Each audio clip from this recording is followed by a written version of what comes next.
Hi hello friends, welcome back to my channel. ಒಲ್ಲದ ಬಂದ ಭಾಗ 91.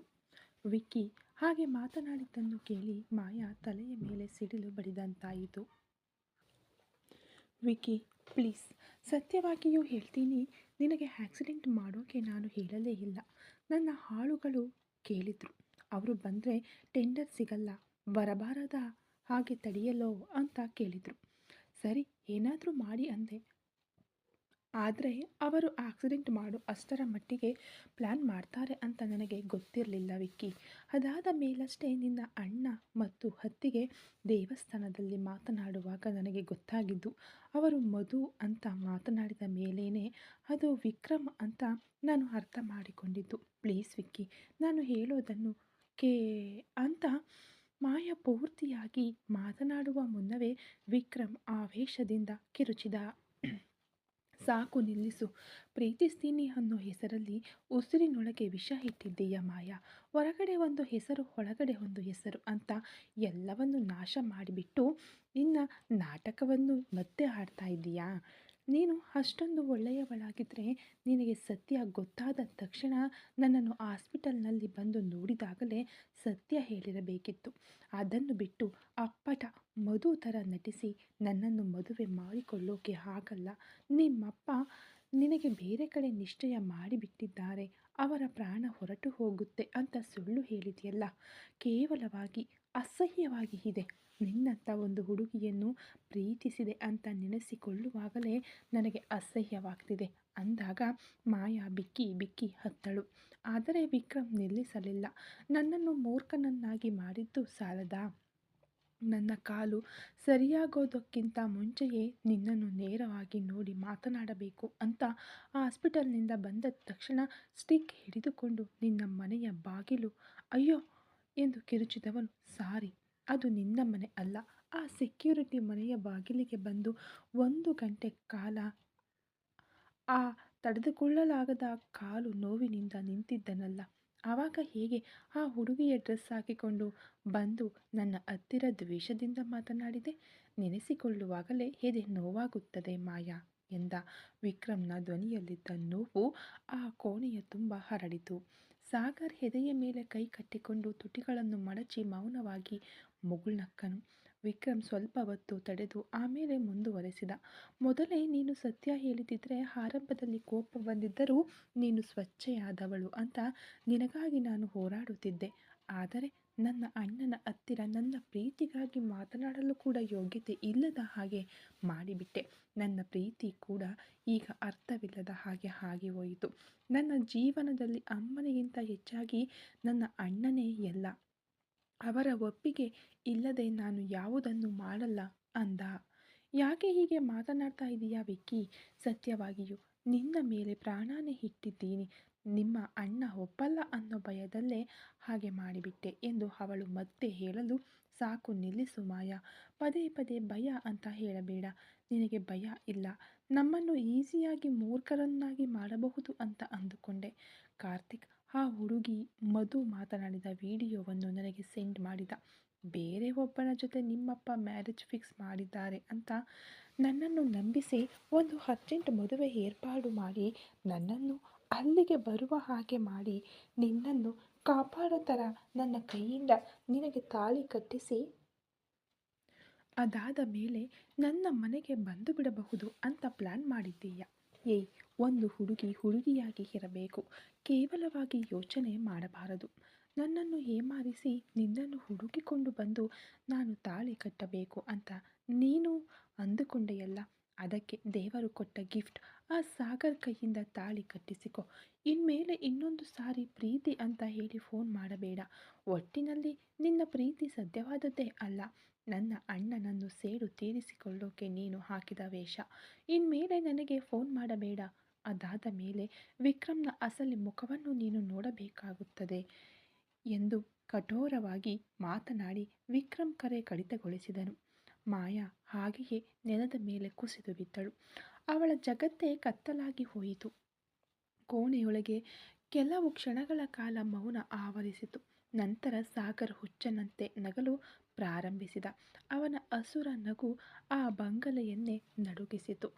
ವಾವ್ ವಾವ್, ನಿನ್ನ ಪ್ರೀತಿಗೆ ಎಂಥ ಒಂದು ಕ್ಲೈಮ್ಯಾಕ್ಸ್ ಮಾಯಾ. ನೀನು ಪ್ರೀತಿಸಿದ ನಿನ್ನ ವಿಕ್ರಮನೇ ನಿನ್ನನ್ನು ಒಬ್ಬ ಕ್ರಿಮಿನಲ್ ಅಂತ ಹೇಳಿಬಿಟ್ಟ. ಅವನ ಅಣ್ಣ ಕಾಪಾಡೋಕೆ ಬರಲಿಲ್ಲ. ನಿನ್ನ ಪ್ರಿಯಕರನು ನಿನ್ನನ್ನು ಎತ್ತಿ ಎಸೆದು ಬಿಟ್ಟ. ಇವಾಗ ಹೇಳು, ನಿನಗೆ ಯಾರು ಇದ್ದಾರೆ?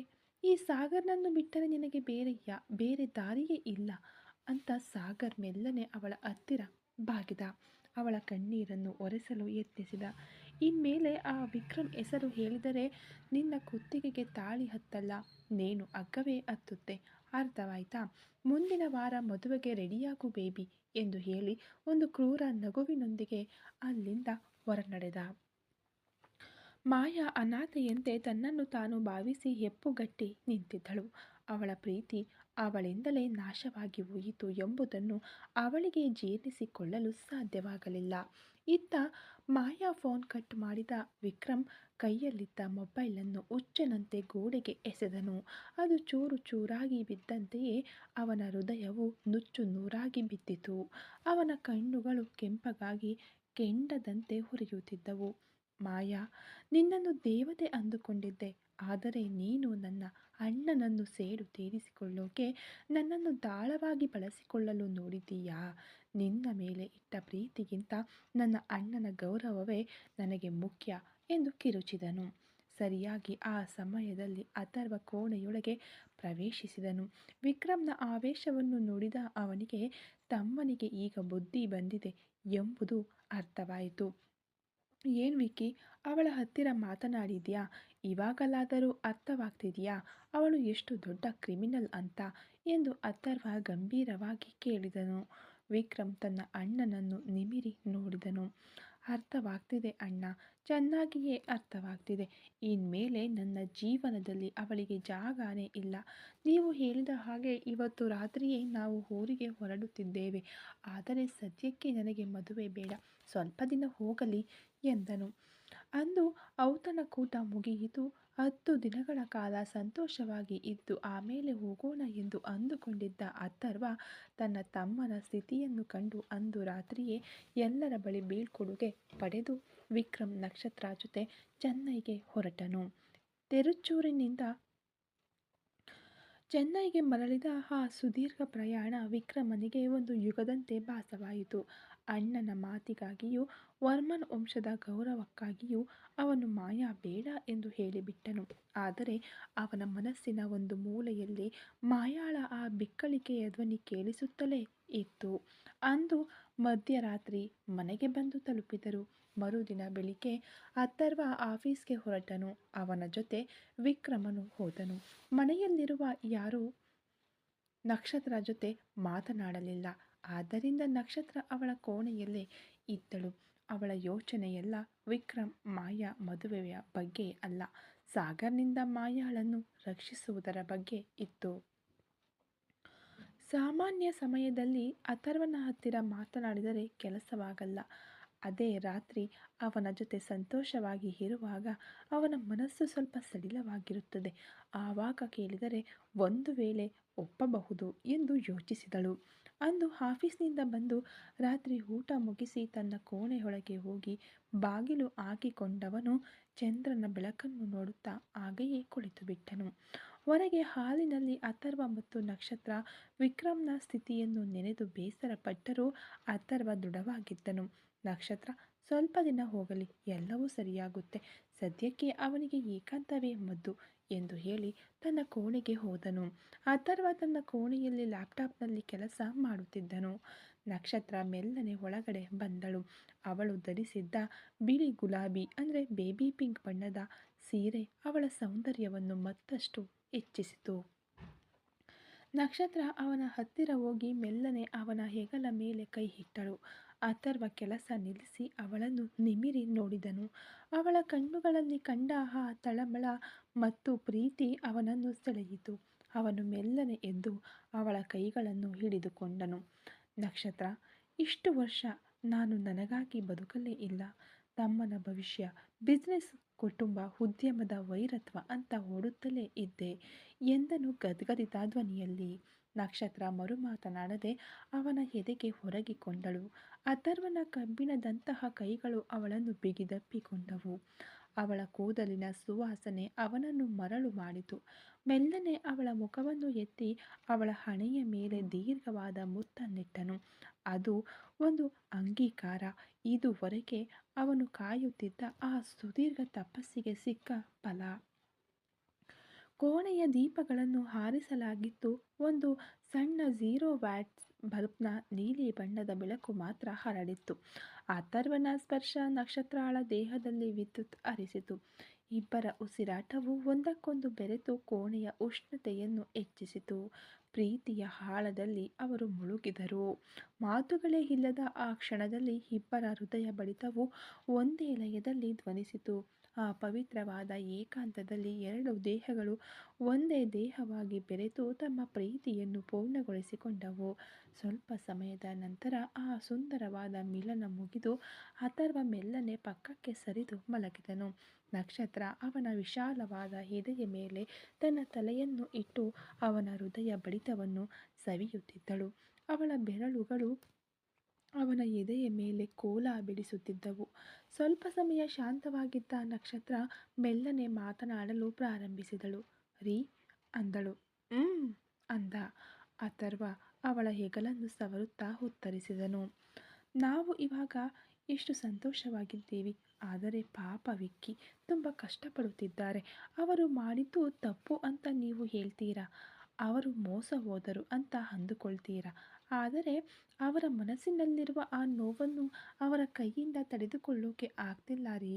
ಮಾಯಾ ಮಾಡಿದ್ದು ಪ್ಲ್ಯಾನ್ ಇರಬಹುದು, ಆದರೆ ಅವಳು ಇಟ್ಟಿದ್ದು ಸತ್ಯವಾದ ಪ್ರೀತಿ ಅಂತ ನನಗೆ ಅನ್ನಿಸುತ್ತೆ. ಒಂದು ಹುಡುಗಿಯ ಮನಸ್ಸನ್ನು ಇನ್ನೊಂದು ಹುಡುಗಿಯಿಂದ ಮಾತ್ರ ಅರ್ಥ ಮಾಡಿಕೊಳ್ಳಲು ಸಾಧ್ಯ ಎಂದು ಹೇಳಿ ಲೇಸಾಗಿ ತನ್ನ ತಲೆಯನ್ನು ಎತ್ತಿ ಅವನ ಮುಖವನ್ನು ನೋಡಿದಳು. ಅಥರ್ವ ಒಂದು ದೀರ್ಘ ನಿಟ್ಟುಸಿರು ಬಿಟ್ಟನು. ನಕ್ಷತ್ರ, ಇವಾಗ ತಾನೇ ನಾವು ಒಂದು ನೆಮ್ಮದಿಯ ಕ್ಷಣದಲ್ಲಿದ್ದೀವಿ. ಇವಾಗ ಯಾಕೆ ಆ ಮಾತು ಎಂದು ತಪ್ಪಿಸಿಕೊಳ್ಳಲು ಯತ್ನಿಸಿದನು. ಇಲ್ಲ ರೀ, ವಿಕ್ಕಿಗೆ ನೀವೇ ಎಲ್ಲವೂ. ಅವರು ನಿಮ್ಮನ್ನು ಮೀರಿ ಏನನ್ನೂ ಮಾಡಲ್ಲ. ಆದರೆ ಅವರು ಸತ್ತು ಬದುಕುವುದನ್ನು ನನ್ನ ಕೈಯಿಂದ ನೋಡೋಕೆ ಆಗ್ತಿಲ್ಲ. ಆ ಸಾಗರ್ ಸಾಮಾನ್ಯ ಮನುಷ್ಯ ಅಲ್ಲ. ಅವನು ಮಾಯಾಳನ್ನು ಏನು ಮಾಡ್ತಾನೋ ಗೊತ್ತಿಲ್ಲ. ಒಂದು ವೇಳೆ ಮಾಯಾ ನಿಜವಾಗಿಯೂ ಒಂದು ಅಪಾಯದಲ್ಲಿದ್ದು ಆ ಹುಡುಗಿ ಏನಾದರೂ ತಪ್ಪು ನಿರ್ಧಾರ ತೆಗೆದುಕೊಂಡು ಬಿಟ್ಟರೆ, ಅದು ಗೊತ್ತಾದರೆ ವಿಕ್ಕಿ ತನ್ನನ್ನು ತಾನೇ ನಾಶ ಮಾಡಿಕೊಳ್ಳುತ್ತಾನೆ. ಪ್ಲೀಸ್ ಸ್ವಲ್ಪ ಯೋಚನೆ ಮಾಡಿ ಎಂದಳು ನಕ್ಷತ್ರ ತಡಬಡಾಯಿಸುವ ಧ್ವನಿಯಲ್ಲಿ. ಅಥರ್ವ ಮೌನವಾದನು. ಅವನ ಕಣ್ಣುಗಳು ಕತ್ತಲಲ್ಲಿ ಏನನ್ನೋ ದಿಟ್ಟಿಸಿದವು. ಯೋಚನೆ ಮಾಡ್ತೀನಿ ನಕ್ಷತ್ರ, ಆದರೆ ವರ್ಮನ್ ವಂಶದ ಗೌರವ ಮುಖ್ಯ. ಮಲಗು ನಕ್ಷತ್ರ, ನಾಳೆ ನೋಡೋಣ ಎಂದು ಹೇಳಿ ಅವಳನ್ನು ಮತ್ತೆ ಅಪ್ಪಿಕೊಂಡನು. ಆದರೆ ಆ ಕೋಣೆಯಲ್ಲಿ ನಿಶ್ಶಬ್ದ ಆವರಿಸಿದ್ದರೂ ಅಥರ್ವನ ಮನಸ್ಸಿನಲ್ಲಿ ಈಗ ನಕ್ಷತ್ರ ಮಾತುಗಳು ಒಂದು ಬೀಜವಾಗಿ ಬಿದ್ದಿದ್ದವು. ಬೆಳಿಗ್ಗೆ 9 ಗಂಟೆ. ಚೆನ್ನೈನ ಹೃದಯ ಭಾಗದಲ್ಲಿ ಗಂಭೀರವಾಗಿ ತಲೆ ಎತ್ತಿ ನಿಂತಿದ್ದ ವರ್ಮನ್ ಗ್ರೂಪ್ಸ್ ಪ್ರಧಾನ ಕಚೇರಿ ಅತ್ಯಂತ ಬ್ಯುಸಿಯಾಗಿ ಕಾರ್ಯನಿರ್ವಹಿಸುತ್ತಿತ್ತು. ಗಾಜಿನಿಂದ ನಿರ್ಮಿತವಾದ ಆ ಬೃಹತ್ ಕಟ್ಟಡದ ಮೇಲ್ಭಾಗದಲ್ಲಿ ಮ್ಯಾನೇಜಿಂಗ್ ಡೈರೆಕ್ಟರ್ ಅಥರ್ವನ ಕೋಣೆಯೊಳಗೆ ಒಂದು ಪ್ರಮುಖ ಚರ್ಚೆ ನಡೆಯುತ್ತಿತ್ತು. ಮನೆಯಲ್ಲಿ ಹೆಂಡತಿಯಾಗಿ ಕುಟುಂಬದ ಜ್ಯೋತಿಯಾಗಿ ಬೆಳಗುವ ನಕ್ಷತ್ರ ಕಚೇರಿಗೆ ಬಂದ ತಕ್ಷಣ ಇಂದು ವರ್ಮನ್ ಗ್ರೂಪ್ಸ್ನ ಬೆನ್ನೆಲುಬಾಗಿ ಅಥರ್ವನ PA ಆಗಿ ಮತ್ತೆ ರೂಪಾಂತರಗೊಂಡಿದ್ದಳು. ಅಂದು ಅವಳು ಅಥರ್ವನಿಗೆ ಕೆಲವು ಫೈಲ್ಗಳನ್ನು ತೋರಿಸುತ್ತಿದ್ದಳು. ರೀ, ವರ್ಮನ್ ಸಿನೆ ಪ್ಯಾಲೇಸ್ ಚೆನ್ನೈನ 5 ಮುಖ್ಯ ಸ್ಥಳಗಳಲ್ಲಿ ಒಂದೇ ಸಮಯದಲ್ಲಿ ಭೂಮಿ ಪೂಜೆ ಮಾಡುವುದಕ್ಕೆ ಪ್ಲಾನ್ಸ್ ಎಲ್ಲ ರೆಡಿ ಇದೆ. ಈಗೋ ನೋಡಿ ಆ ಲೊಕೇಶನ್ ಮ್ಯಾಪ್ಸ್ ಮತ್ತು ಬಜೆಟ್ ವಿವರಗಳು ಎಂದು ನಕ್ಷತ್ರ ವೃತ್ತಿಪರ ನೈಪುಣ್ಯತೆಯೊಂದಿಗೆ ವಿವರಿಸಿದಳು. ಅಥರ್ವ ಅವಳ ಸಾಮರ್ಥ್ಯವನ್ನು ಕಂಡು ಮೆಚ್ಚುಗೆಯಿಂದ ಆ ಫೈಲ್ಗಳನ್ನು ಪರಿಶೀಲಿಸುತ್ತಿದ್ದನು. ಆ ಸಮಯದಲ್ಲಿ ಕೋಣೆಯ ಬಾಗಿಲು ಮೆಲ್ಲನೆ ತೆರೆದುಕೊಂಡಿತು. ಒಳಗೆ ಬಂದ ವಿಕ್ರಮನ ಮುಖ ಇಂದು ಕೂಡ ಬಾಡಿ ಹೋಗಿತ್ತು. ಅವನ ಕಣ್ಣುಗಳು ಆ ಹಳೆಯ ಚುರುಕುತನವನ್ನು ಕಳೆದುಕೊಂಡಿದ್ದವು. ಒಂದು ಕಾಲದಲ್ಲಿ ಮಿಂಚಿನ ವೇಗದಲ್ಲಿ ನಿರ್ಧಾರಗಳನ್ನು ತೆಗೆದುಕೊಳ್ಳುತ್ತಿದ್ದ ವಿಕ್ರಮ್ ಇಂದು ಕೇವಲ ಒಂದು ಯಂತ್ರದಂತೆ ಕೆಲಸ ಮಾಡುತ್ತಿದ್ದನು. ಅಣ್ಣ, ಆ ಶಿಪ್ಪಿಂಗ್ ರಾ ಮೆಟೀರಿಯಲ್ ಸಪ್ಲೈಗೆ ಸಂಬಂಧಿಸಿದಂತೆ ಒಂದು ಪ್ರಮುಖ ಮೀಟಿಂಗ್ ಇದೆ, ಹೊರಡಬೇಕು. ಕಾರ್ತಿಕ್ ಎಲ್ಲಿದ್ದಾನೆ? ಅವನಿಗಾಗಿ ಹುಡುಕುತ್ತಾ ಬಂದೆ ಎಂದು ವಿಕ್ರಮ್ ಜೀವವಿಲ್ಲದ ಧ್ವನಿಯಲ್ಲಿ ಮಾತನಾಡಿದನು. ಅಥರ್ವ ಅವನನ್ನು ಆಳವಾಗಿ ನೋಡಿದನು. ತಮ್ಮನ ಈ ಸ್ಥಿತಿ ಅವನನ್ನು ಒಳಗೊಳಗೆ ನೋಯಿಸುತ್ತಿತ್ತು. ಕಾರ್ತಿಕ್ ಒಂದು ಮುಖ್ಯವಾದ ಕೆಲಸದ ವಿಷಯವಾಗಿ ಯುವರಾಜ್ ಜೊತೆ ಹೊರಗೆ ಹೋಗಿದ್ದಾನೆ ವಿಕ್ಕಿ ಎಂದನು ಅಥರ್ವ. ಓಕೆ ಅಣ್ಣ, ಹಾಗಾದರೆ ನಾನೇ ಮೀಟಿಂಗಿಗೆ ಹೋಗಿ ಬರುತ್ತೇನೆ ಎಂದು ವಿಕ್ರಮ್ ಹಿಂದಿರುಗಲು ಯತ್ನಿಸಿದನು. ಇರು ವಿಕ್ಕಿ, ಆಮೇಲೆ ಇನ್ನೊಂದು ವಿಷಯ, ಇನ್ಮೇಲೆ ಕಾರ್ತಿಕ್ ನಿನಗೆ PA ಅಲ್ಲ, ಅವನು ಎಂದಿನಂತೆ ಬೇರೆ ಬಿಸ್ನೆಸ್ ಕೆಲಸಗಳನ್ನು ನೋಡಿಕೊಳ್ಳುತ್ತಾನೆ. ನಿನಗಾಗಿ ಒಬ್ಬ ಹೊಸ PAನನ್ನು ಅಪಾಯಿಂಟ್ಮೆಂಟ್ ಮಾಡಿದ್ದೇನೆ ಎಂದು ಅಥರ್ವ ನಿಧಾನವಾಗಿ ಹೇಳಿದನು. ವಿಕ್ರಮ್ ಸುಸ್ತಾಗಿ ತಲೆಯಾಡಿಸಿದನು. ಹೊಸಬರಾಗಿದ್ದರೂ ನನಗೆ ಓಕೆ ಅಣ್ಣ, ನನಗೆ ಕೆಲಸ ನಡೆದರೆ ಸಾಕು, ಯಾರಾಗಿದ್ದರೆ ಏನು ಎಂದು ಬೇಸರದಿಂದಲೇ ಹೇಳಿದನು. ಅಥರ್ವ ಮುಗುಳ್ನಕ್ಕನು. ವೇಟ್ 5 ಮಿನಿಟ್ಸ್ ಎಂದು ಹೇಳಿ ರಿಸೆಪ್ಷನ್ಗೆ ಫೋನ್ ಮಾಡಿ ಅವರನ್ನು ಒಳಗೆ ಬರಲು ಹೇಳಿ ಎಂದನು. ವಿಕ್ರಮ್ ಮತ್ತು ನಕ್ಷತ್ರ ಕುತೂಹಲದಿಂದ ಬಾಗಿಲ ಕಡೆ ನೋಡಿದರು. ಬಾಗಿಲು ತೆರೆದುಕೊಂಡಿತು. ಅಲ್ಲಿ ಒಂದು ಮಿಂಚಿನಂತೆ ರಾಯಲ್ ಬ್ಲೂ ಬಣ್ಣದ ಅನಾರ್ಕಲಿ ಚೂಡಿದಾರ್ನಲ್ಲಿ ಮುಖದಲ್ಲಿ ಉತ್ಸಾಹದ ಹಸನ್ಮುಖಿಯೊಂದಿಗೆ ಒಳಗೆ ಪ್ರವೇಶಿಸಿದಳು ಸೌಂದರ್ಯ. ಅವಳನ್ನು ಕಂಡ ತಕ್ಷಣ ವಿಕ್ರಮನ ಕಣ್ಣುಗಳಲ್ಲಿ ಒಂದು ಸಣ್ಣ ಮಿಂಚು ಮೂಡಿತು. ಸೌಂದರ್ಯ, ನೀನೇನು ಈ ಸಮಯದಲ್ಲಿ ಆಫೀಸ್ಗೆ ಬಂದಿದ್ದೀಯಾ ಎಂದು ಆಶ್ಚರ್ಯದಿಂದ ಕೇಳಿದನು. ಅಥರ್ವ ಮಧ್ಯೆ ಪ್ರವೇಶಿಸಿ, ವಿಕ್ಕಿ, ಇನ್ಮೇಲೆ ಸೌಂದರ್ಯನೇ ನಿನ್ನ ಹೊಸ PA ಎಂದನು ಶಾಕಿಂಗ್ ಆಗಿ. ವಿಕ್ರಮ್ ಆಘಾತದಿಂದ ದಂಗಾದನು. ಅಣ್ಣ, ಏನು ಆಟ ಆಡ್ತಾ ಇದ್ದೀರಾ? ಅವಳು ಈಗಾಗಲೇ ಒಂದು ದೊಡ್ಡ ಫ್ಯಾಷನ್ ಡಿಸೈನಿಂಗ್ ಕಂಪನಿಯನ್ನು ನಡೆಸುತ್ತಿರುವ MD. ಅವಳನ್ನು ಹೋಗಿ ನನಗೆ PA ಆಗಿ ನೇಮಿಸುತ್ತಿದ್ದೀರಲ್ಲ, ಇದಾವುದು ಬೇಡ ಅಣ್ಣ, ಇದೇನು ಆಟವೇ ಎಂದು ಕೇಳಿದನು. ಆದರೂ ಅವನು ಮಾತನಾಡುವಾಗ ಅವನಿಗೇ ತಿಳಿಯದಂತೆ ಅವನ ತುಟಿಗಳಲ್ಲಿ ಒಂದು ಮೆಲ್ಲನೆ ನಗು ಹರಳಿದ್ದನ್ನು ನಕ್ಷತ್ರ ಸ್ಪಷ್ಟವಾಗಿ ಗಮನಿಸಿದಳು. ಸೌಂದರ್ಯ ಬಂದ ಕ್ಷಣವೇ ವಿಕ್ರಮ್ನ ಆ ಡಿಪ್ರೆಷನ್ ಮುಖವಾಡ ಕೊಂಚ ದೂರವಾಗಿತ್ತು. ಸೌಂದರ್ಯ ವಿಕ್ರಮನ ಹತ್ತಿರ ಬಂದು ನಿಂತಳು. ವಿಕ್ಕಿ, ನೀನು ಈಗ ತುಂಬ ಡಿಪ್ರೆಷನ್ನಲ್ಲಿದ್ದೀಯಾ ಎಂದು ನನಗೆ ಗೊತ್ತು. ನಿನಗೆ ಒಂದು ಸಣ್ಣ ಬದಲಾವಣೆ ಬೇಕು. ಅದಕ್ಕಾಗಿ ನಿನ್ನ ಕೆಲಸವನ್ನು ಹಾಳು ಮಾಡಿ ನಿನ್ನನ್ನು ಹೊರಗೆ ಸುತ್ತಾಡಲು ಬಿಡಲು ಸಾಧ್ಯವಿಲ್ಲ ಅಲ್ವಾ? ಅದಕ್ಕಾಗಿಯೇ ನೀನು ನಿನ್ನ ಕೆಲಸದಲ್ಲಿರುವಾಗಲೇ ನಿನಗೆ ಬೆಂಬಲವಾಗಿ ಇರಬಹುದು ಎಂದು ನಾನು ನಿರ್ಧರಿಸಿ ಬಂದುಬಿಟ್ಟೆ ಎಂದಳು ಹಕ್ಕಿನಿಂದ. ವಿಕ್ರಮ್ ಅವಳನ್ನು ಜವಾಬ್ದಾರಿಯುತವಾಗಿ ನೋಡಿದನು. ಸೌಂದರ್ಯ, ನಿನ್ನ ಕೆಲಸ ಬೇರೆ. ನೀನು ಒಂದು ಫ್ಯಾಷನ್ ಕಂಪನಿಯನ್ನು ಹೊಂದಿರುವ MD. ನೀನು ಹೋಗಿ ನನಗೆ PA ಆಗುವುದೇ? ಇಲ್ಲಿ ನೋಡು, ಆವಾಗ ಕಾಲ್ ಮಾಡಿ ಮಾತನಾಡು, ಅದು ನನಗೆ ಓಕೆ. ಆದರೆ ನಿನ್ನ ಕೆಲಸವನ್ನು ಬಿಟ್ಟು ಇದನ್ನೆಲ್ಲ ಮಾಡಬೇಡ. ನೀನು ಹೊರಡು ಎಂದನು ಅವಳ ಹಿತವನ್ನು ಬಯಸಿ. ಸೌಂದರ್ಯ ಬಿಡಲಿಲ್ಲ. ಅದನ್ನೆಲ್ಲ ಏನೂ ತೊಂದರೆ ಇಲ್ಲ ವಿಕ್ಕಿ. ನನ್ನ ಆಫೀಸನ್ನು ಸದ್ಯಕ್ಕೆ ಅಣ್ಣನ ಹತ್ತಿರ ಒಪ್ಪಿಸಿ ಬಂದಿದ್ದೇನೆ. ಏನು ಮಾಡುವುದು? ಮದುವೆಯಾಗಿ ಹೋಗುವಾಗ ಹೆಣ್ಣು ಮಕ್ಕಳು ಎಷ್ಟೇ ಬಿಸ್ನೆಸ್ ಮಾಡಿದರೂ ಅದನ್ನು ತವರು ಮನೆಯಲ್ಲಿಯೇ ಬಿಟ್ಟು ತಾನೇ ಹೋಗಬೇಕು. ಅದಕ್ಕೆ ಈಗಲೇ ಕೊಟ್ಟು ಬಿಟ್ಟೆ ಎಂದು ಅವಳು ಕಣ್ಣು ಮಿಟುಕಿಸಿ ನಕ್ಕಳು. ಅದೆಲ್ಲ ಏನೂ ಇಲ್ಲ. ಮಹಿಳೆಯರಿಗೆ ಸಮಾನ ಹಕ್ಕಿದೆ ಎಂದು ಕಾನೂನೇ ಇದೆ ಎಂದು ವಿಕ್ರಮ್ ಒಬ್ಬ ಸ್ನೇಹಿತನಾಗಿ ಹೇಳಿದವನು. ಆದರೂ ನೀನು ಹೋಗುವ ಮನೆಗೆ ಆಸ್ತಿಯ ಅವಶ್ಯಕತೆ ಇಲ್ಲ ಸೌಂದರ್ಯ. ನೀನು ಹೋದರೆ ಸಾಕು, ಅದಕ್ಕಿಂತ ದೊಡ್ಡ ಆಸ್ತಿ ಬೇರೆ ಏನಿದೆ ಎಂದು ಅವಳಿಗೆ ಬೆಂಬಲವಾಗಿ ಮಾತನಾಡಿದನು. ಅದಕ್ಕಾಗಿಯೇ ವಿಕ್ಕಿ, ಈಗ ನಿನಗೆ PA ಆಗಿ ಕೆಲವು ದಿನ ಕೆಲಸ ಮಾಡೋಣ ಎಂದು ಡಿಸೈಡ್ ಮಾಡಿದ್ದೇನೆ. ಓಕೆ, ಟೈಮ್ ವೇಸ್ಟ್ ಮಾಡಬೇಡ. ಯಾವುದೋ ಪ್ರಮುಖ ಮೀಟಿಂಗ್ ಇದೆ ಎಂದು ಅಥರ್ವ ಭಾವ ಹೇಳಿದರು. ನಡೆ ಹೋಗೋಣ ಎಂದು ಅವನ ಕೈ ಹಿಡಿದು ಎಳೆದಳು. ವಿಕ್ರಮ್ ದಿಗ್ಭ್ರಮೆಗೊಂಡು, ಏನದು ಭಾವನಾ ಎಂದು ಕೇಳಿದನು. ಹೌದು, ನೀನು ನನ್ನ ಭಾವಿ ಗಂಡ ಎಂದರೆ ಅವರು ನನಗೆ ಭಾವ ತಾನೆ, ಅದಕ್ಕೆ ಭಾವ ಎಂದು ಕರೆದೆ ಎಂದು ಕಣ್ಣು ಮಿಟುಕಿಸಿದಳು ಸೌಂದರ್ಯ. ವಿಕ್ರಮ್ ಅವಳ ಕಿವಿಯ ಹತ್ತಿರ ಬಾಗಿ, ಪೆಟ್ಟು ತಿನ್ನುತ್ತೀಯ ನೀನು? ಹಾಗೆಲ್ಲ ಏನೂ ಇಲ್ಲ. ಅಣ್ಣನ ಮುಂದೆ ಏನು ಮಾತಾಡ್ತಾ ಇದೀಯಾ ಎಂದು ಮುದ್ದಾಗಿ ಪಿಸುಗುಟ್ಟಿದನು. ನಂತರ ಅಥರ್ವನನ್ನು ನೋಡಿ, ಓಕೆ ಅಣ್ಣ, ಟೈಮ್ ಆಯಿತು, ನಾವು ಮೀಟಿಂಗಿಗೆ ಹೋಗಿ ಬರುತ್ತೇವೆ ಎಂದು ಸಹಜವಾಗಿ ಹೇಳಿ ಸೌಂದರ್ಯಳನ್ನು ಕರೆದುಕೊಂಡು ಹೊರಗೆ ಹೋದನು. ಅವರಿಬ್ಬರು ಹೋದ ನಂತರ ನಕ್ಷತ್ರ ಒಂದು ನೆಮ್ಮದಿಯ ನಿಟ್ಟುಸಿರು ಬಿಟ್ಟಳು. ಅವಳನ್ನು ನೋಡಿದ ಅಥರ್ವ, ನೋಡಿದ್ಯಾ ನಕ್ಷತ್ರ, ಸೌಂದರ್ಯ ಬಂದ ತಕ್ಷಣ ಅವನಲ್ಲಿ ಉಂಟಾದ ಬದಲಾವಣೆಯನ್ನು? ನಕ್ಷತ್ರ ವಿಕ್ರಮ್ನ ಗಾಯಕ್ಕೆ ಖಂಡಿತವಾಗಿಯೂ ಸೌಂದರ್ಯನೇ ಔಷಧಿಯಾಗುತ್ತಾಳೆ. ಸರಿ ಬಾ, ನಾವು ನಮ್ಮ ಕೆಲಸವನ್ನು ಮುಂದುವರಿಸೋಣ ಎಂದು ಮತ್ತೆ ಫೈಲ್ಗಳನ್ನು ಕೈಗೆತ್ತಿಕೊಂಡನು. ಚೆನ್ನೈನ ಬ್ಯುಸಿಯಾದ ಜಿ.ಎನ್. ಜೆಟ್ಟಿ ರಸ್ತೆಯಲ್ಲಿರುವ ಆ ಪ್ರಸಿದ್ಧ ಪಂಚತಾರಾ ಹೋಟೆಲ್ನ ಗ್ರ್ಯಾಂಡ್ ಬಾಲ್ ರೂಮ್ ಇಂದು ವರ್ಮನ್ ಗ್ರೂಪ್ನ ಅತ್ಯಂತ ಪ್ರಮುಖ ಬಿಸಿನೆಸ್ ಮೀಟಿಂಗ್ಗಾಗಿ ಬುಕ್ ಆಗಿತ್ತು. ಹಾಲ್ ತುಂಬ ಮೆಲ್ಲನೆಯ ವಯಲಿನ್ ಸಂಗೀತ ಮೊಳಗುತ್ತಿರಲು ಒಂದು ಕಡೆ ವಿದೇಶಿ ಆಮದುದಾರರು ಮತ್ತು ಮತ್ತೊಂದು ಕಡೆ ತಾಮ್ರ ಕರಗಿಸುವ ಕಾರ್ಖಾನೆಗಳ ಮಾಲೀಕರು ಕೋಟು ಸೂಟ್ ಧರಿಸಿ ಗಂಭೀರವಾಗಿ ಕುಳಿತಿದ್ದರು. ವೇದಿಕೆಯ ಕೇಂದ್ರದಲ್ಲಿ ವಿಕ್ರಮ್ ಕುಳಿತಿದ್ದನು. ಅವನ ಪಕ್ಕದಲ್ಲಿ ಸೌಂದರ್ಯ ಕುಳಿತಿದ್ದಳು. ವಿಕ್ರಮ್ನ ಮುಖದಲ್ಲಿ ಒಂದು ರೀತಿಯ ಬಿಗುವಿನ ಮೌನ. ಅವನ ಕೈಗಳು ಮೇಜಿನ ಮೇಲಿದ್ದ ಫೈಲ್ಗಳನ್ನು ತಿರುವಿ ಹಾಕುತ್ತಿದ್ದರೂ ಅವನ ಮನಸ್ಸಿನೊಳಗೆ ಯಾವುದೋ ಒಂದು ವಿವರಿಸಲಾಗದ ಭಾರ ಒತ್ತಡ ಹೇರುತ್ತಿತ್ತು. ಮೀಟಿಂಗ್ ಪ್ರಾರಂಭವಾಯಿತು. ಶಿಪ್ಪಿಂಗ್ ಏಜೆಂಟ್ ಆಂಟನಿ ಲಾಜಿಸ್ಟಿಕ್ಸ್ ವೆಚ್ಚವನ್ನು ಮತ್ತು ಬಂದರುಗಳಲ್ಲಿರುವ ಕಂಟೈನರ್ ಕೊರತೆಯ ಬಗ್ಗೆ ಮಾತನಾಡಲು ಪ್ರಾರಂಭಿಸಿದರು.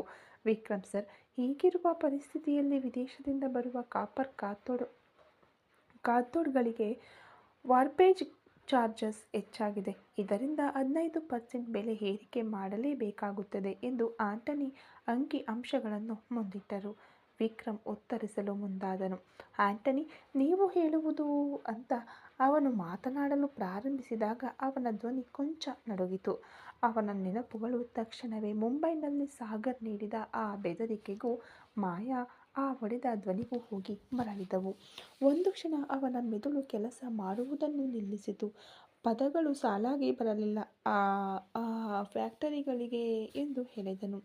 ಅವನ ಹಣೆಯ ಮೇಲೆ ಸಣ್ಣಗೆ ಬೆವರಿನ ಹನಿಗಳು ಮೂಡಿದವು.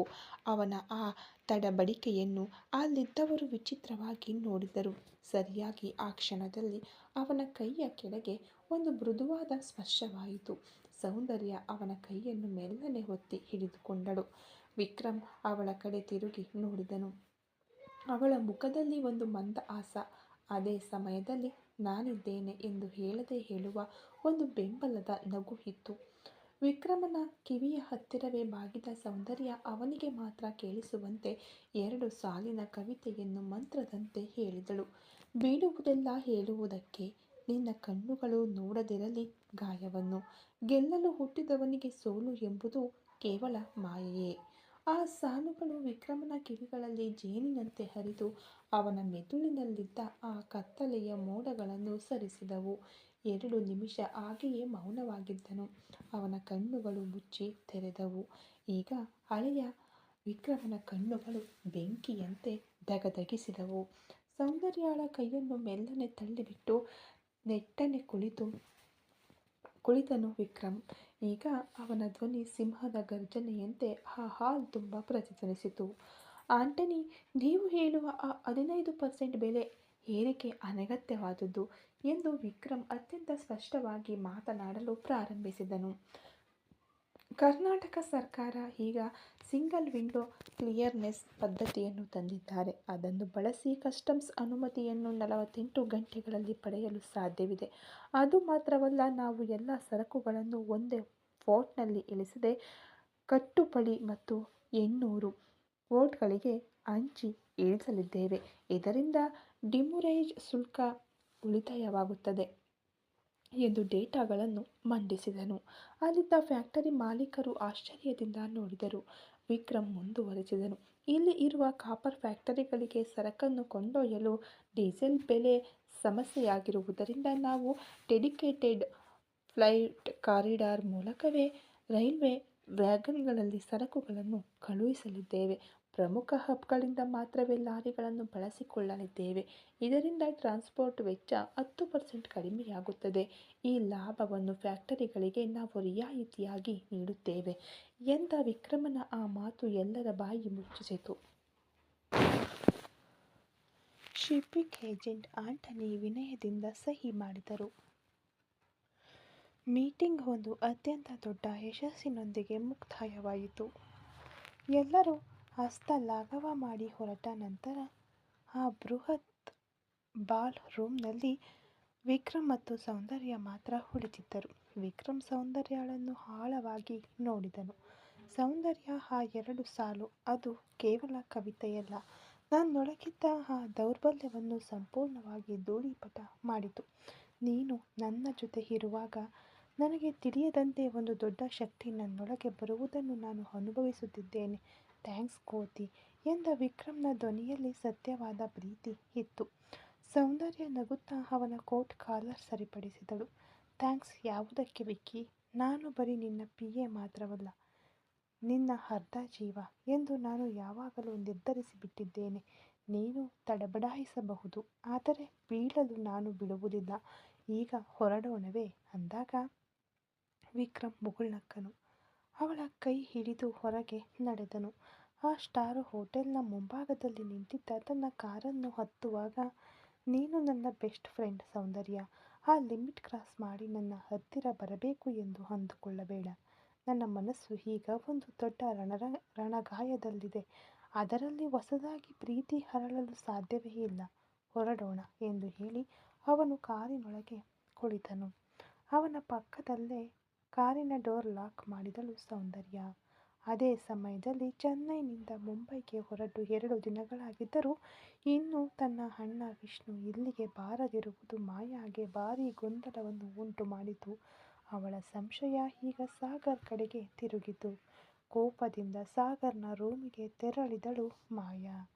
ಈ ಕತೆ ಇನ್ನೂ ಇದೆ.